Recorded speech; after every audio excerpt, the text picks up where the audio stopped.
Hello friends, जेके गौर education पर आप सभी का स्वागत है। बिहार में विधानसभा चुनाव होने हैं और विधानसभा चुनाव होने से पहले भारत निर्वाचन आयोग ने वहां पर एसआईआर को लागू किया है, जिसके कारण निर्वाचन आयोग काफ़ी सुर्खियों में बना हुआ है कुछ दिनों से। तो आज के क्लास में हम इस आयोग से रिलेटेड जितने भी इंपॉर्टेंट क्वेश्चन बन सकते हैं सारे को डिस्कस करेंगे। तो वीडियो के साथ अंत तक बने रहिए और अंत में आप सभी से 2 क्विज भी पूछूंगा, उसका आंसर आप सभी को कमेंट करके बताना है। और आप सभी को वीडियो पसंद आएगा तो लाइक और शेयर जरूर करना। तो अब चलिए स्टार्ट करते हैं। पहला क्वेश्चन, भारतीय निर्वाचन आयोग यानी इलेक्शन कमीशन ऑफ इंडिया का कार्य क्या है? चलिए जानते हैं। लोकसभा और राज्य विधानसभा का चुनाव कराना, सही है। राज्यसभा का चुनाव कराना, राज्यसभा जो संसद का सदन होता है, तो चाहे लोकसभा हो या राज्यसभा हो, ठीक है, ये भी सही है। राष्ट्रपति और उपराष्ट्रपति का चुनाव कराना, ये भी सही है। देखिए, उपराष्ट्रपति का पद अभी हाल ही फिलहाल में खाली हुआ है जगदीप धनखड़ के इस्तीफा देने के बाद, तो उपराष्ट्रपति पद का भी चुनाव होने वाला है। तो इन सभी का चुनाव कराने की जो जिम्मेदारी होती है वो भारत निर्वाचन आयोग के पास होती है। इस क्वेश्चन का राइट आंसर है ऑप्शन डी, उपर्युक्त सभी। अगला क्वेश्चन, भारतीय निर्वाचन आयोग, ठीक है, चलिए जानते हैं क्या बोलता है। एक स्वायत्त संवैधानिक प्राधिकरण है, सही है। एक स्वायत्त सरकारी प्राधिकरण है परंतु संवैधानिक नहीं, गलत है, ये तो संवैधानिक संस्था है। पंचायत चुनाव से लेकर राष्ट्रपति तक चुनाव कराने वाली संस्था है। देखिए, पंचायत का चुनाव जो है भारत निर्वाचन आयोग नहीं कराता है। पंचायत चुनाव कराने की जिम्मेदारी जो है राज्य के निर्वाचन आयोग के पास होती है। तो इस क्वेश्चन का राइट आंसर है ऑप्शन नंबर ए, ठीक है। तो भारतीय निर्वाचन आयोग जो है ये एक स्वायत्त यानी स्वतंत्र संवैधानिक प्राधिकरण है, संवैधानिक संस्था है। भारतीय निर्वाचन आयोग का गठन कब हुआ था? इलेक्शन कमीशन ऑफ इंडिया का गठन हुआ था 25 जनवरी 1950 को। देखिए, भारत गणतंत्र हुआ था 26 जनवरी 1950 को, ठीक है। यानी गणतंत्र होने से एक दिन पहले ही भारत निर्वाचन आयोग का गठन किया गया था 25 जनवरी 1950 को, ठीक है। इसी वजह से हर साल भारत में 25 जनवरी को राष्ट्रीय मतदाता दिवस मनाया जाता है। कई बार एग्जाम्स में क्वेश्चन पूछा गया है कि राष्ट्रीय मतदाता दिवस कब मनाया जाता है, तो 25 जनवरी को मनाया जाता है। वर्तमान में भारत के मुख्य निर्वाचन आयुक्त कौन हैं? तो ये वीडियो जुलाई 2025 में बन रहा है, ठीक है। इसके बाद अगर आप वीडियो देख रहे हैं 1 महीने बाद, 4 महीने बाद, 1 साल बाद, तो आप एक बार देख लेना कि ये बदल गए हैं या फिर अभी भी यही हैं। क्योंकि जो मुख्य निर्वाचन आयुक्त होता है इसका कार्यकाल 6 साल का होता है या फिर आयु 65 वर्ष, ठीक है, जो भी पहले हो। तो वर्तमान में भारत के मुख्य निर्वाचन आयुक्त हैं जुलाई 2025 तक Gyanesh Kumar, option C right answer. देखिए, जो भारत का मुख्य निर्वाचन आयुक्त होता है उसे इस तरह भी बोला जा सकता है कि भारतीय निर्वाचन आयोग का प्रमुख या फिर भारतीय निर्वाचन आयोग का चेयरमैन कौन है, तो कौन है? ज्ञानेश कुमार हैं। भारतीय निर्वाचन आयोग का मुख्यालय कहाँ पर है? इसका मुख्यालय नई दिल्ली में है, तो ऑप्शन बी सही उत्तर है। भारत में चुनाव सुधार के लिए तारकुंडे समिति का गठन कब किया गया था? चुनाव सुधार के लिए तारकुंडे समिति का गठन किया गया था 1974 में, 1974 में, ऑप्शन बी। अगला क्वेश्चन, भारत में नागरिक स्वतंत्रता आंदोलन का जनक किसे कहा जाता है? तो नागरिक स्वतंत्रता आंदोलन का जनक कहा जाता है तारकुंडे को। इनका पूरा नाम है विठल महादेव तारकुंडे, ठीक है। तो आपको याद रखना है कि तारकुंडे समिति का गठन कब किया गया था? 1974 में किया गया था। ये भी पूछ सकता है कि तारकुंडे समिति का संबंध किससे है, तो चुनाव सुधार से है, निर्वाचन सुधार से है। निम्न में से किस समिति ने मतदान के लिए न्यूनतम आयु 18 वर्ष की सिफारिश की थी? तारकुंडे समिति ने ही मतदान के लिए न्यूनतम आयु 18 वर्ष की सिफारिश की थी, जो कि अभी भी 18 वर्ष है, ठीक है। और ये लागू की गई थी 1989 में। पहले 22 वर्ष था लेकिन इसे घटाकर 18 वर्ष किया गया था। कब किया गया था? 1989 में। भारत निर्वाचन आयोग में कुल कितने सदस्य होते हैं? इलेक्शन कमीशन ऑफ इंडिया में कुल 3 सदस्य होते हैं। इसमें से एक होता है मुख्य निर्वाचन आयुक्त और 2 निर्वाचन आयुक्त होते हैं। वर्तमान में भारत के 2 निर्वाचन आयुक्त कौन कौन से हैं? ठीक है, सुखबीर सिंह संधू हैं और विवेक जोशी हैं। ये दोनों चुनाव आयुक्त हैं भारत के। और मुख्य चुनाव आयुक्त कौन है? ज्ञानेश कुमार हैं। तो ऑप्शन ए सही उत्तर है। भारत के मुख्य चुनाव आयुक्त का कार्यकाल होता है, कितना होता है? तो देखिए, जो मुख्य चुनाव आयुक्त होता है इसका कार्यकाल होता है 6 वर्ष या फिर 65 वर्ष की आयु जो भी पहले हो। तो 6 वर्ष या 65 वर्ष की आयु जो भी पहले हो। भारत में राष्ट्रपति, उपराष्ट्रपति, प्रधानमंत्री, राज्यों के मुख्यमंत्री, ठीक है, राज्यपाल, इन सभी का कार्यकाल 5 साल का होता है। लेकिन ये जो मुख्य चुनाव आयुक्त होते हैं या फिर चुनाव आयुक्त होते हैं इनका कार्यकाल 6 साल होता है। लेकिन मुख्य चुनाव आयुक्त का जो आयु है वो 65 वर्ष है और वहीं चुनाव आयुक्त की आयु जो है 62 वर्ष है जो भी पहले। ठीक है, तो याद रखिएगा, मुख्य चुनाव आयुक्त का कार्यकाल होता है 6 वर्ष या 65 वर्ष की आयु जो भी पहले हो।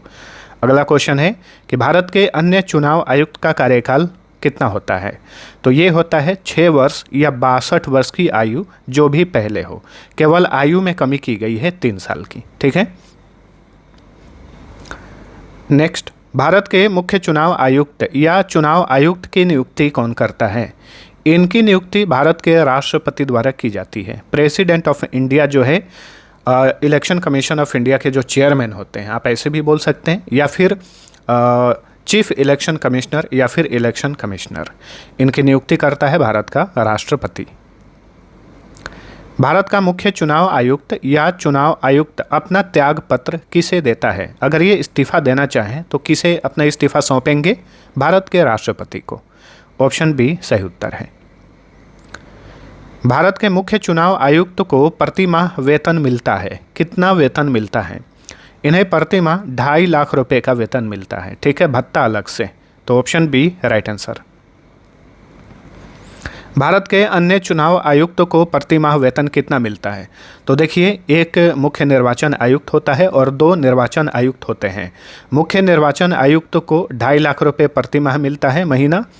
वहीं जो निर्वाचन आयुक्त होते हैं इन्हें 2,25,000 रुपये मिलता है प्रति महीने। ठीक है, तो 2,25,000 रुपये, ऑप्शन सी राइट आंसर। भारतीय संविधान के किस अनुच्छेद में निर्वाचन आयोग के लिए प्रावधान किया गया है? किस अनुच्छेद में कहा गया है कि भारत में एक निर्वाचन आयोग होगा? अनुच्छेद 324, आर्टिकल 324। ठीक है, ऑप्शन डी। चुनाव सुधार के लिए दिनेश गोस्वामी समिति का गठन कब किया गया था? देखिए, चुनाव सुधार के लिए तारकुंडे समिति का भी गठन किया गया जो कि 1974 में गठित किया गया था। उसके बाद एक दिनेश गोस्वामी समिति का भी गठन किया गया था। तो इस समिति का गठन कब किया गया? 1990 में किया गया। Option D. सेना और अर्धसैन्य कर्मियों, राजनयिकों और भारत से बाहर रहने वाले अन्य नागरिकों को प्रतिनिधि मतदान की अनुमति के लिए किस समिति ने सिफारिश की थी? यानी जो सेना में है या फिर अर्धसैनिक बलों में है, जो राजनयिक हैं या फिर भारत से बाहर रहने वाले जो नागरिक हैं, अगर वो वोटिंग के दौरान देश में नहीं हैं तो उनकी जगह पर कोई प्रॉक्सी वोटिंग यानी कोई दूसरा व्यक्ति मतदान कर सकता है। इसके लिए सिफारिश किस समिति ने की थी? दिनेश गोस्वामी समिति ने। ठीक है, जिसका गठन 1990 में हुआ था। भारत का चुनाव पद्धति किस देश के चुनाव पद्धति के अनुरूप है यानी मिलता जुलता है? तो ब्रिटेन के चुनाव पद्धति से मिलता जुलता है भारत का चुनाव पद्धति। निर्वाचन आयोग का प्रमुख कौन होता है? तो देखिए, निर्वाचन आयोग का प्रमुख या फिर निर्वाचन आयोग का चेयरमैन या फिर भारत का मुख्य निर्वाचन आयुक्त, एक ही बात है। तो मुख्य निर्वाचन आयुक्त जो है ये निर्वाचन आयोग का प्रमुख होता है। चलिए अगला क्वेश्चन, रिटर्निंग अधिकारी कौन होता है? चलिए जानते हैं रिटर्निंग अधिकारी कौन होता है। वह अधिकारी जो चुनाव की घोषणा करता है, गलत। वह अधिकारी जो चुनाव के संबंध में राष्ट्रपति को रिपोर्ट करता है, गलत। वह अधिकारी जो राज्य विधानसभा सचिवालय का प्रधान होता है, गलत। वह अधिकारी जो किसी निर्वाचन क्षेत्र में चुनाव के लिए उत्तरदायी होता है और परिणाम की घोषणा करता है, सही है। ठीक है, तो देखिए, वह अधिकारी जो किसी निर्वाचन क्षेत्र में चुनाव के लिए उत्तरदायी होता है और परिणाम की घोषणा करता है, उस अधिकारी को रिटर्निंग अधिकारी कहा जाता है। ठीक है, तो ऑप्शन डी राइट आंसर। 2024 में हुए लोकसभा चुनाव का स्लोगन यानी टैगलाइन क्या था? पिछले साल ही लोकसभा चुनाव हुआ है, तो ये क्वेश्चन इंपॉर्टेंट है, याद रखिएगा। टैगलाइन था 2024 के लोकसभा चुनाव का पर्व, देश का गर्व। ठीक है, ऑप्शन ए राइट आंसर। प्रत्यक्ष निर्वाचन किसे कहते हैं? प्रत्यक्ष निर्वाचन किसे कहते हैं? जनता द्वारा डायरेक्ट जिस प्रतिनिधि को चुना जाता है, इसे प्रत्यक्ष निर्वाचन कहा जाता है। जैसे कि जो एमएलए होते हैं यानी विधायक, या फिर एमपी होते हैं लोकसभा के जो एमपी होते हैं, उन्हें डायरेक्ट जनता द्वारा चुना जाता है, यानी प्रत्यक्ष चुनाव द्वारा इन्हें चुना जाता है।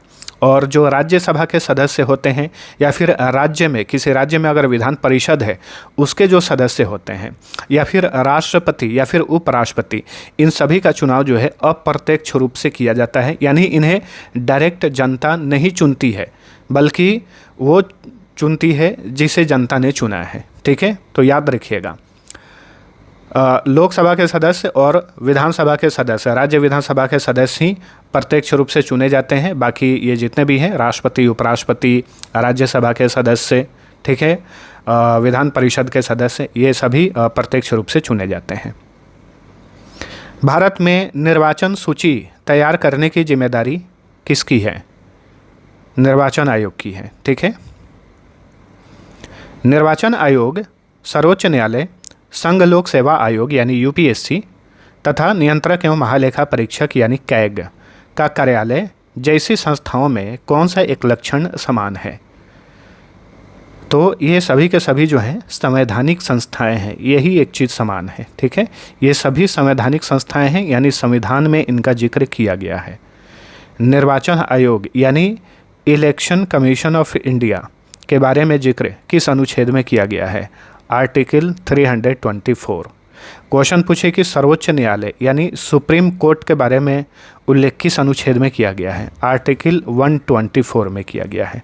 क्वेश्चन पूछे कि यूपीएससी यानी संघ लोक सेवा आयोग, यूपीएससी के बारे में उल्लेख संविधान के किस अनुच्छेद में किया गया है? तो आर्टिकल 315 में किया गया है। कैग यानी नियंत्रक एवं महालेखा परीक्षक के बारे में उल्लेख किस अनुच्छेद में किया गया है? तो आर्टिकल 148 में। ये सारे अनुच्छेद इंपॉर्टेंट हैं, ध्यान रखिए। चलिए अगला क्वेश्चन, परिसीमन आयोग यानी डिलिमिटेशन कमीशन का अध्यक्ष कौन होता है? तो देखिए, जब भी परिसीमन आयोग का गठन किया जाता है तो इसका जो अध्यक्ष होता है वो होता है मुख्य चुनाव आयुक्त। Option C right answer. ठीक है, भारत में परिसीमन आयोग 2026 तक इस पर रोक लगा है। 2026 के बाद ही परिसीमन आयोग भारत में गठित किया जा सकता है। परिसीमन आयोग का काम होता है जो लोकसभा विधानसभा के जो क्षेत्र होते हैं उन क्षेत्रों में कमी बेसी करना। ठीक है, यानी जब भी परिसीमन आयोग का गठन होता है, इसे लागू किया जाता है, तो सीटों की संख्या में वृद्धि होती है, क्योंकि लगातार जनसंख्या में वृद्धि हो रही है। 2026-27 में जनगणना भी हो सकता है, तो जनगणना के बाद जो है परिसीमन आयोग का गठन किया जाएगा। इससे बहुत सारे राज्यों में या फिर लोकसभा जो जितने भी क्षेत्र हैं उन सीटों में वृद्धि जरूर होगी। ठीक है, तो यही होता है परिसीमन आयोग, जिसका प्रमुख होता है मुख्य चुनाव आयुक्त। संसद द्वारा मुख्य निर्वाचन आयुक्त तथा अन्य निर्वाचन आयुक्तों की सेवा शर्तों से संबंधित अधिनियम कब पारित हुआ? 1994 में। ठीक है, भारत के राष्ट्रपति द्वारा मुख्य निर्वाचन आयुक्त की सहायता के लिए किस वर्ष पहली बार 2 निर्वाचन आयुक्तों की नियुक्ति की गई? देखिए, निर्वाचन आयोग का गठन किया गया था 25 जनवरी 1950 को। ठीक है, तब से केवल एक ही व्यक्ति इसका अधिकारी मतलब प्रमुख होता था, मुख्य निर्वाचन आयुक्त। 1989 में ऐसा पहली बार हुआ कि मुख्य निर्वाचन आयुक्त की सहायता के लिए 2 निर्वाचन आयुक्तों की नियुक्ति की गई भारत के राष्ट्रपति द्वारा। तो जो 2 निर्वाचन आयुक्त होते हैं वो अस्तित्व में आए 1989 में। उपचुनाव कब कराया जाता है? देखिए, उपचुनाव तब होता है जब मान के चलिए कि किस राज्य में, जैसे कि बिहार में 243 विधानसभा की सीटें हैं, चुनाव हो गया, ठीक है। चुनाव होने के बाद रिजल्ट भी आ गया और कुछ दिन के बाद जो है किसी सीट से कोई विधायक मर गया, उसकी मृत्यु हो गई, वो सीट खाली हो गया, तो उस सीट पर जो है उपचुनाव होगा। या फिर लोकसभा के चुनाव हुआ पिछले साल ही और किसी सीट पर कोई विजेता था, उसकी मृत्यु हो गई। या फिर जैसे कि राहुल गांधी 2 जगह से चुनाव लड़े थे, दोनों जगह से जीत गए थे, तो वायनाड वाला सीट उन्हें, केरल में जो वायनाड वाला सीट है उन्हें छोड़ना पड़ा था, तो वहाँ पर उपचुनाव हुआ था, ठीक है। तो इसे ही उपचुनाव कहा जाता है। तो क्वेश्चन पूछ रहा है उपचुनाव कब कराया जाता है। इसके लिए कोई भी डेट फिक्स नहीं है, ठीक है। तो कभी भी निर्वाचन आयोग इसके चुनाव करा सकता है, लेकिन नियम के मुताबिक कोई अगर सीट रिक्त है, खाली है, तो 6 माह के भीतर चुनाव कराना ज़रूरी होता है। लेकिन ज़रूरी 7 महीना भी हो सकता है, 8 महीना भी हो सकता है। इसके लिए कोई मतलब बहुत ही ज़्यादा इस पर कोई कड़ा कानून नहीं है, ठीक है। तो कभी भी चुनाव करा सकता है निर्वाचन आयोग। नेक्स्ट, निर्वाचन आयोग की सहायता के लिए लोकसभा या राज्य विधानमंडल के साधारण निर्वाचन के पहले प्रादेशिक निर्वाचन आयुक्त की नियुक्ति करने का अधिकार किसे प्राप्त है। तो राष्ट्रपति को यह अधिकार प्राप्त है, ठीक है। तो साधारण निर्वाचन के पहले प्रादेशिक निर्वाचन आयुक्त की नियुक्ति कौन करता है? राष्ट्रपति। किस वर्ष मतदान की आयु 22 वर्ष से घटाकर 18 वर्ष कर दी गई थी? किस साल? 1989 में। ऑप्शन सी राइट आंसर, ठीक है। तो वोट करने के लिए न्यूनतम आयु 18 वर्ष किस समिति ने सिफारिश की थी? तारकुंडे समिति ने, याद रखिए। निर्वाचन आयोग पहली बार कब बहुसदस्यीय निकाय बना था? 1989 में, ठीक है। 1989 में राष्ट्रपति ने पहली बार 2 चुनाव आयुक्तों की नियुक्ति की थी। तब तक 1950 से लेकर 89 तक केवल मुख्य निर्वाचन आयुक्त ही होता था, लेकिन 1989 में ऐसा पहली बार हुआ कि उसकी सहायता के लिए 2 निर्वाचन आयुक्तों को भी नियुक्ति की गई थी, यानी चुनाव आयोग पहली बार बहुसदस्यीय बना 1989 में। निर्वाचन आयोग निम्न में से किन निर्वाचनों के लिए अधीक्षण, निर्देशन और नियंत्रण का कार्य करती है? राष्ट्रपति के चुनाव के लिए, लोकसभा का चुनाव, राज्य विधानसभा का चुनाव, यानी उपर्युक्त सभी। Option D right answer.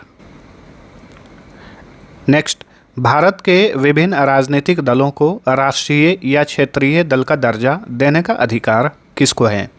ये अधिकार निर्वाचन आयोग को है, ठीक है, इलेक्शन कमीशन को है। मध्यावधि चुनाव कब कराया जाता है?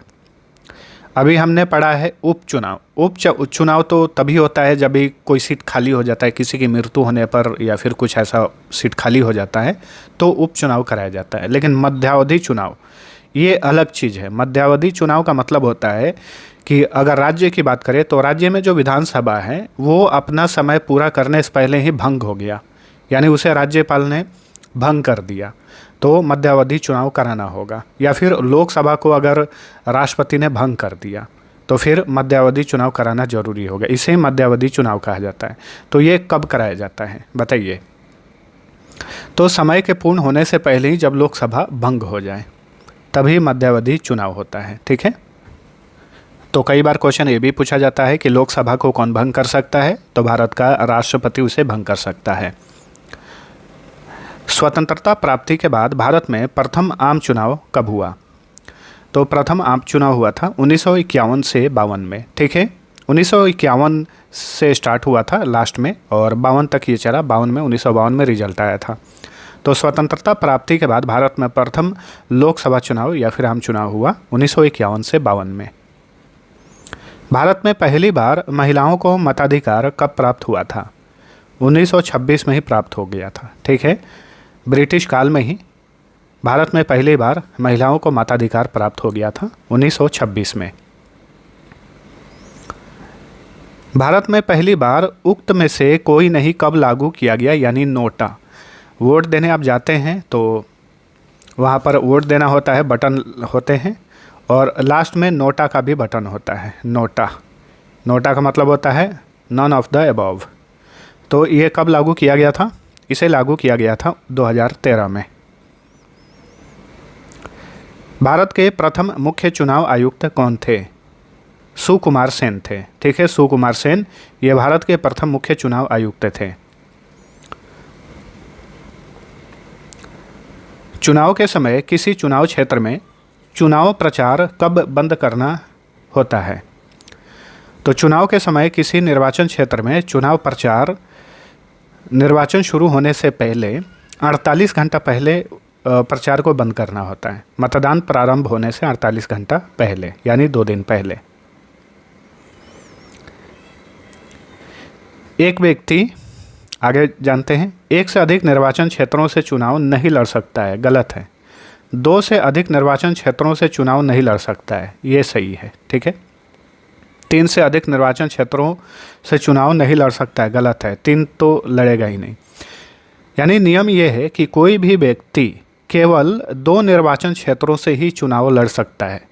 ठीक है, 1 से अधिक मैक्सिमम 2, 3 नहीं, 4 भी नहीं, 5 भी नहीं। ठीक है, तो एक व्यक्ति जो है मैक्सिमम 2 निर्वाचन क्षेत्रों से अकेले चुनाव लड़ सकता है।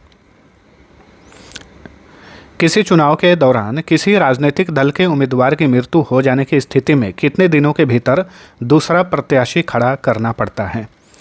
देखिए, चुनाव की घोषणा हो गई है, सभी राजनीतिक दल जो हैं अपने प्रत्याशी की घोषणा कर चुके हैं, और घोषणा होने के बाद, नामांकन भी होने के बाद, अगर किसी प्रत्याशी की मृत्यु हो जाती है या फिर किसी कारणवश जो है वो मतलब प्रत्याशी पीछे हट जाता है, अपना नामांकन वापस ले लेता है और वो चीज़ खाली हो जाता है, तो 7 दिन के भीतर जो है दूसरा प्रत्याशी खड़ा करना पड़ता है, 7 दिन के भीतर।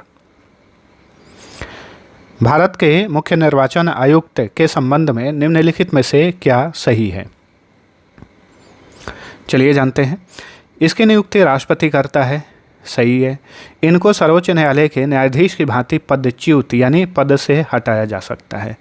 किसके जैसा? सर्वोच्च न्यायालय के जो जज होते हैं उनको जैसे हटाया जाएगा वैसे ही मुख्य निर्वाचन आयुक्त को भी हटाया जाएगा, सही है। वह राष्ट्रपति, उपराष्ट्रपति, संसद या विधानमंडल सदस्यों का चुनाव कराता है, ये भी सही है। तो ऑप्शन डी राइट आंसर।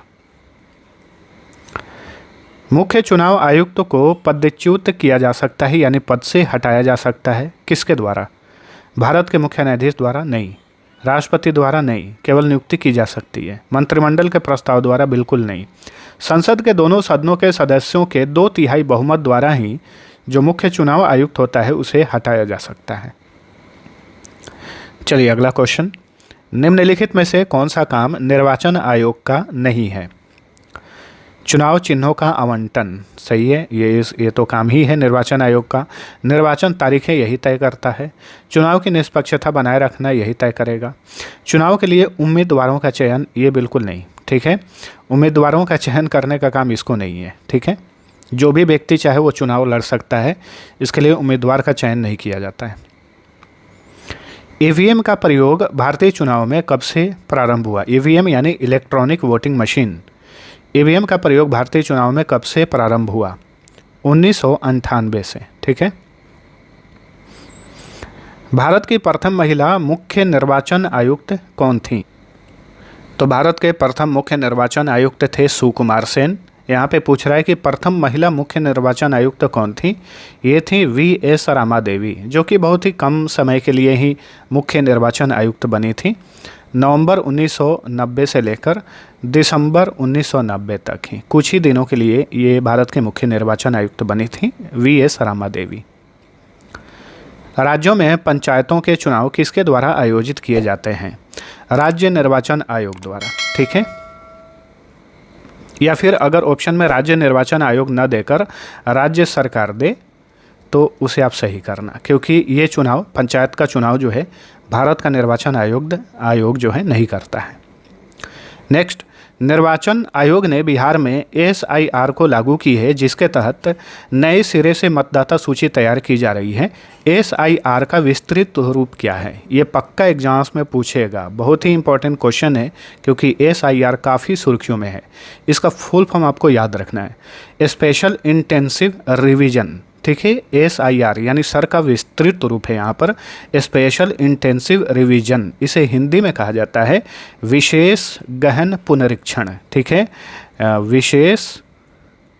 विशेष गहन पुनरीक्षण, याद रखिएगा। तो फ्रेंड्स, ये था हमारा आज का सेशन। अब आप सभी के लिए 2 क्विज है। भारत निर्वाचन आयोग का चेयरमैन कौन होता है? दूसरा क्वेश्चन है, भारत में पहली बार महिलाओं को मताधिकार कब प्राप्त हुआ? दोनों क्विज का आंसर नीचे कमेंट करके बताइए, और ये वीडियो पसंद आया है तो लाइक और शेयर जरूर करना। अब चलिए मिलते हैं अगले वीडियो में, तब तक के लिए टेक केयर।